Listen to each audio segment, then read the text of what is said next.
Assalamualaikum warahmatullahi wabarakatuh. Bismillahirrahmanirrahim. Alhamdulillahi rabbil alamin. Allahumma sholli ala sayyidina Muhammadin wa ala alihi wa sahbihi ajma'in. Wa la khawla wa la quwwata illa billahil aliyyil azim. Amma ba'du. Saudara-saudaraku sebangsa setanah air yang saya cintai, saya banggakan, sebelumnya sekali lagi saya mengucapkan selamat Hari Raya Idul Fitri. Mohon maaf lahir dan batin. Mudah-mudahan kita semuanya termasuk orang-orang yang berbahagia, orang-orang yang beruntung di Hari Raya yang Fitri ini. Banyak yang meminta saya, termasuk pecinta KB Nusantara, terkait dengan pencalonan atau deklarasi resmi Ganjar Pranowo menjadi capres oleh PDIP yang dideklarasikan kemarin hari Jumat di Istana Batu Tulis Bogor oleh Ibu Megawati Soekarno Putri. Baik, di video kali ini ingin saya ulas, ingin saya sampaikan terkait dengan peta politik pasca deklarasi Ganjar Pranowo sebagai capres oleh PDIP ini. Mohon maaf agak telat ya, karena ada banyak hal yang harus saya lakukan di malam Idul Fitri ini. Yang pertama, peta capres jelas, semakin jelas, semakin mengerucut dengan dideklarasikannya Ganjar Pranowo oleh PDIP ini. Artinya ada 3 calon presiden yang nampak jelas sudah dideklarasikan oleh partai-partai politik yang ada di tanah air ini, yakni Anies Baswedan oleh Koalisi Perubahan, kemudian Prabowo Subianto oleh Koalisi Indonesia Raya, dan terakhir Ganjar Pranowo oleh PDIP. Setidaknya akan ada 3 pasang calon presiden pada pemilu 2024 nanti.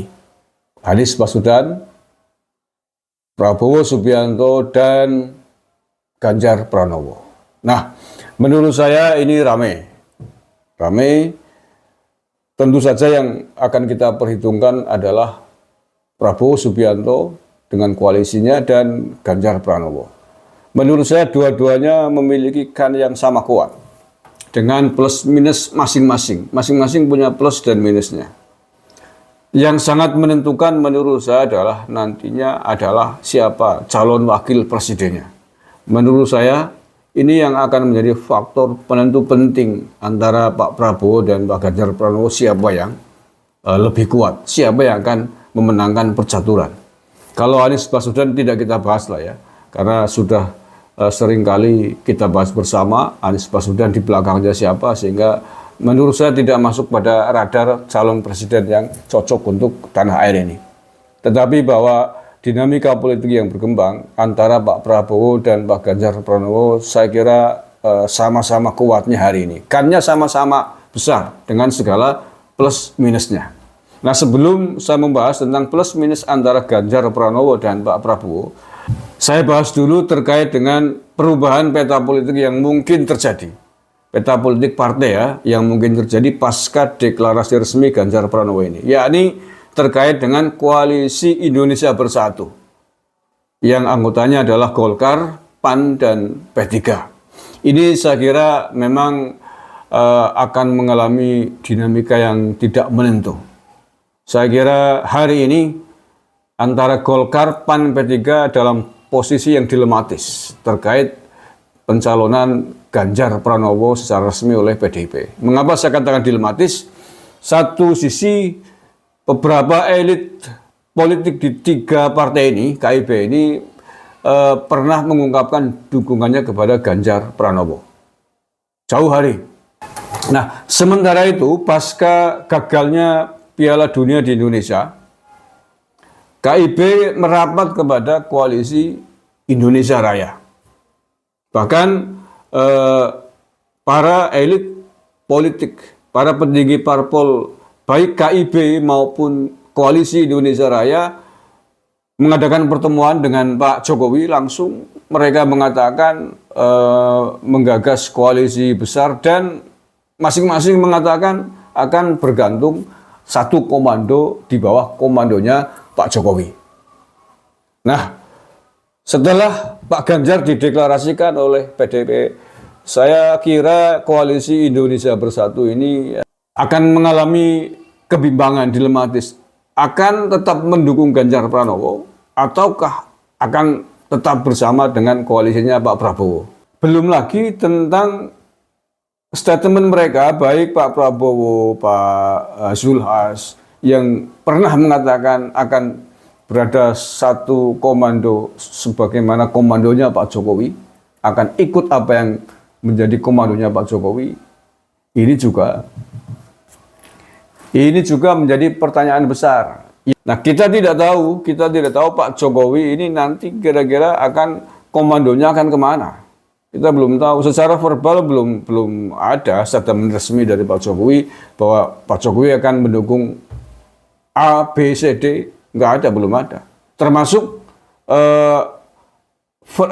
secara resmi Pak Jokowi mendukung Ganjar Pranowo sendiri juga belum ada.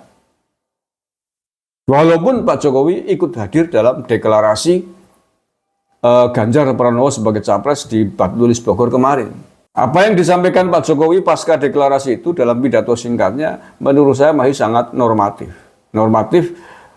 Lebih kepada posisinya sebagai presiden. Kalau saya menilai, saya menangkap apa yang disampaikan oleh Pak Jokowi pada kesempatan tersebut lebih beliau mengatakan secara normatif sebagai seorang presiden, bukan sebagai kader dari PDIP. Walaupun acara itu adalah acara internal PDIP. Kalau kemudian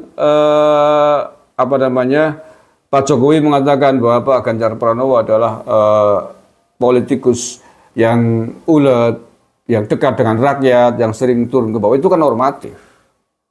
Saya kira itu pun akan disampaikan Pak Jokowi kepada Pak Prabowo dalam konteks tersebut. Ya, ketika itu kan ngomong cocok gitu kan. Ketika ditanya apakah koalisi Indonesia Bersatu bareng dengan koalisi Indonesia Raya cocok kan gitu. Ini kan pernyataan normatif. Bukan pernyataan dukungan secara verbal. Nah, kecuali pada kesempatan kemarin Pak Jokowi mengatakan, mari kita bersama-sama dukung Ganjar Pranowo sebagai capres PDIP. Kita kompak rapatkan barisan, nah itu beda. Kalau itu yang disampaikan seperti itu namanya endorsement, mendukung langsung. Tapi kan tidak. Pak Jokowi kan tidak mengatakan begitu, dia hanya mengatakan tentang Pak Ganjar sebagai seorang yang dekat dengan rakyat, sebagai seorang yang rajin turun ke bawah. Dan dia berharap kepemimpinan ke depan adalah kepemimpinan yang sanggup meneruskan gagasan-gagasan dan perjuangan-perjuangannya selama ini. Tapi menurut saya itu normatif, artinya belum tegas. Belum ada ketegasan, belum ada kejelasan terkait dukungan Pak Jokowi mau kemana. Kan begitu. Nah, apalagi kalau kita mau jujur, kehadiran Pak Jokowi di acara deklarasi Ganjar kemarin itu, dia memakai baju batik. Itu kan baju yang netral, baju seorang presiden kalau menurut saya. Artinya tidak merepresentasikan diri sebagai kader PDIP. Kalau Pak Jokowi hadirnya kemarin mengenakan seragam kebesaran PDIP, jaket merahnya, itu saya kira juga beda lagi. Nah, apakah Pak Jokowi tidak tahu bahwa itu adalah acara internal partai? Ya pasti tahu. Tetapi mengapa tidak memakai jaket PDIP? Ya, saya kira Pak Jokowi ingin menempatkan diri pada posisi yang netral sebagai seorang presiden. Pokoknya kesimpulannya, kalau menurut saya belum ada endorsement dukungan yang langsung verbal dari Pak Jokowi atas pencalonannya Ganjar Pranowo oleh PDIP. Kalau kemudian pasca itu Pak Jokowi bareng pergi dengan Pak Ganjar Pranowo semobil atau sepesawat, kalau itu biasa kan Pak. Dengan Pak Prabowo pun begitu. Jadi menurut saya belum jelas kemana komando yang akan diberikan oleh Pak Jokowi terkait capres ini. Kayak itu terkait Pak Jokowi. Kemudian tadi saya mengatakan tentang plus minus antara Pak Prabowo dan Pak Ganjar. Menurut saya sama-sama ada plusnya, sama-sama ada minusnya. Maka tadi sejauh mana Pak Prabowo dan Pak Ganjar menutup minusnya dan kemudian meningkatkan plusnya. Pak Prabowo minusnya, sebagaimana kita tahu bersama, ada sosok yang namanya Fadlizon di situ. Fadlizon, sebagaimana juga orang semua tahu, pengamat politik yang intens mengikuti berita politik tahu dia dekat dengan tokoh-tokoh politik garis keras, dekat dengan pentolan-pentolan ormas terlarang kayak FPI. Bahkan dia sering menunjukkan pembelaannya terhadap ex ormas terlarang ini. Baik sejak HTI dibubarkan maupun sampai hari ini dia masih sering ketemuan dengan tokoh-tokoh itu. Saya kira itu adalah minusnya Pak Prabowo yang akan menjadi selilit, akan menjadi ganjaran bagi nasionalis sejati untuk menentukan pilihannya kepada Pak Prabowo. Nah, kalau Pak Prabowo ingin fair, ingin aman tanpa dibayangi oleh sosok Fadlizon ini yang dekat dengan kelompok-kelompok garis keras itu, maka harus berani bersikap tegas membuangnya, menyingkirkannya. Itu menurut saya. Belum lagi statementnya Pak Fadlizon yang mengatakan bahwa Densus 88 agar dibubarkan. Itu juga minus besar sekali. Itu akan selalu diabadikan oleh lawan-lawan musuh-musuh politiknya menjadi kartu merahnya Pak Prabowo. Gitu. Ya itu, saya ngomong fakta aja real. Ya. Nah, maka Pak Prabowo harus mampu menunjukkan hal-hal yang positif, hal-hal luar biasa untuk menutup minusnya ini. Misalkan Pak Prabowo secara tegas kemudian memecat Fadlizon, mengeluarkan Fadlizon dari lingkaran politiknya. Itu bagus. Saya kira itu akan menjadi nilai plus yang luar biasa.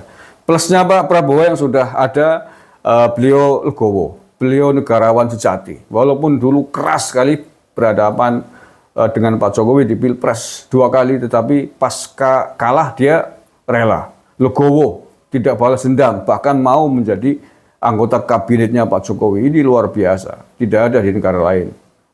Pasca pesaing presiden kemudian bersedia menjadi menterinya, nggak ada, hanya di Indonesia. Ini membuktikan bahwa Pak Prabowo plusnya adalah seorang negarawan sejati, yang berpikir untuk kepentingan bangsa dan negara, tidak melulu kepentingan partai politiknya. Oke, sekarang ke Ganjar Pranowo. Plus minusnya Pak Ganjar Pranowo. Plusnya Pak Ganjar Pranowo banyak. Beliau juga dikenal seorang nasionalis. Perlawanannya terhadap kelompok intoleran, kelompok radikal, tegas juga. Beliau pernah mengatakan tidak ada tempat di tanah air ini baik kelompok-kelompok intoleran, kelompok-kelompok radikal. Tidak ada yang meragukan nasionalismenya Pak Ganjar Pranowo.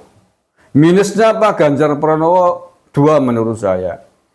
Yang pertama adalah yang belum lama ini, terkait dengan penolakannya terhadap Israel yang berimbas kepada dibatalkannya Piala Dunia di Indonesia. Saya kira ini adalah minus yang juga lumayan parah bagi Pak Ganjar Pranowo. Yang kedua, keputusannya menolak Israel itu keputusan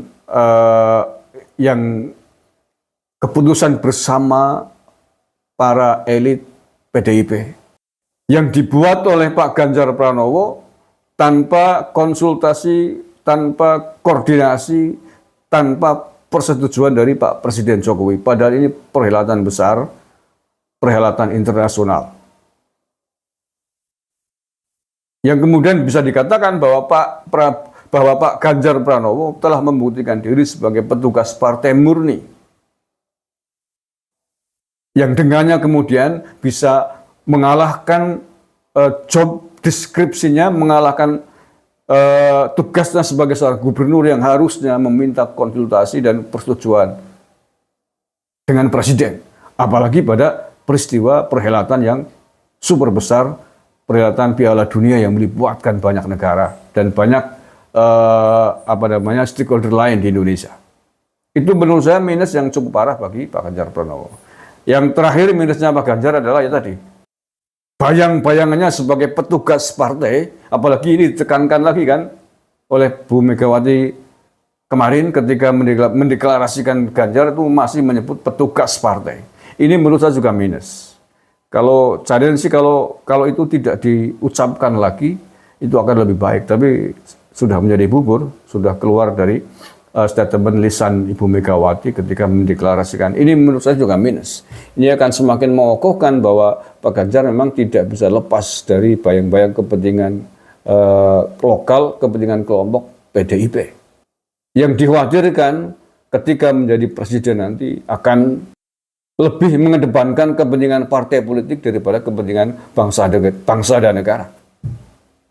Yang itu sudah dicicil, sudah dibuktikan kemarin saat berstatement menolak kedatangan timnas Israel di Piala Dunia yang berimbas kepada batalnya Piala Dunia di tanah air ini.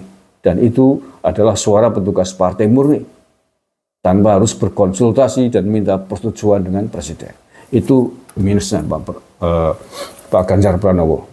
Maka PR yang harus dilakukan oleh Pak Ganjar Pranowo dan timnya adalah bagaimana menghilangkan minus-minusnya itu.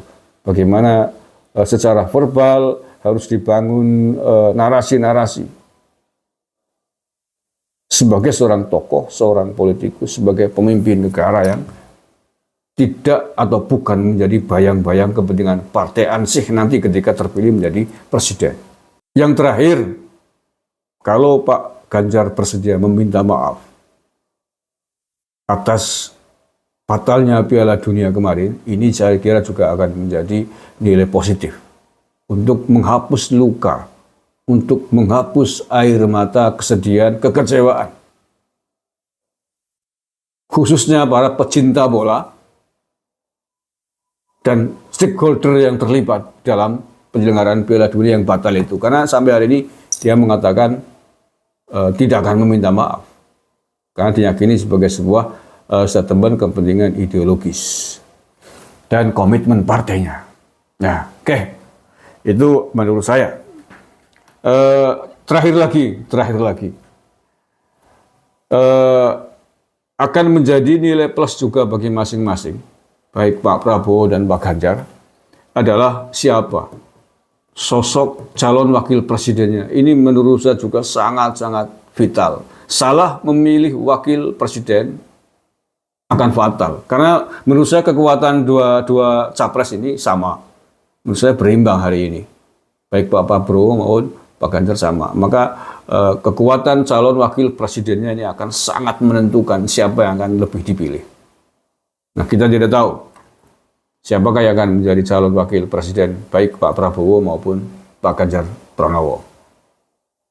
Kita akan melihat siapa yang akan dipilih untuk mendampingi. Kalau pilihannya tepat, maka potensi kemenangannya akan menjadi lebih besar. Tapi kalau pilihannya salah, baik Pak Ganjar maupun Pak Prabowo berpotensi terjungkal. Oke ya, itu tanggapan saya. Saya objektif saja. Saya berusaha objektif. Saya tidak memposisikan mendukung siapa.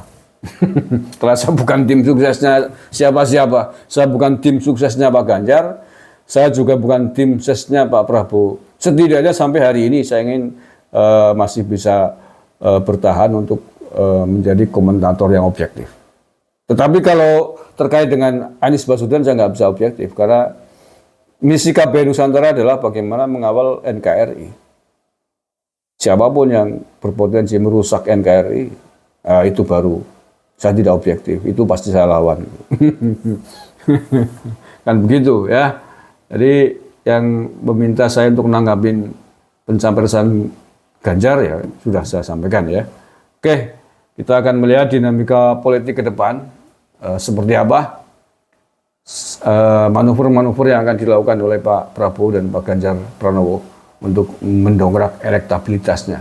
Dan yang penting beberapa hari ke depan pasti akan ada statement politik dari koalisi Indonesia Bersatu. Saya kira ini adalah dinamika tersendiri. Kalau seandainya bingung bimbang koalisi Indonesia Bersatu ini kemudian mengeluarkan diri out dan bikin calon sendiri, bisa jadi ada 4. Ada 4 pasang. Tapi feeling saya sih enggak. Feeling saya kalau mungkin pecah. Feeling saya malah pecah. Sebagian ada yang tetap bertahan dengan Pak Prabowo, yang lain akan pindah tetap kepada Pak Ganjar Pranowo. Ya kayak misalkan kayak PSI, kayak P3 itu. P3 kan sering gampang berubahnya itu. Saya melihat dari pengalaman aja, pengalaman politik yang sudah lewat. Oke, terima kasih. Kurang lebihnya maaf. Bila taufik walhidayah. Assalamualaikum warahmatullahi wabarakatuh. NKRI harga mati.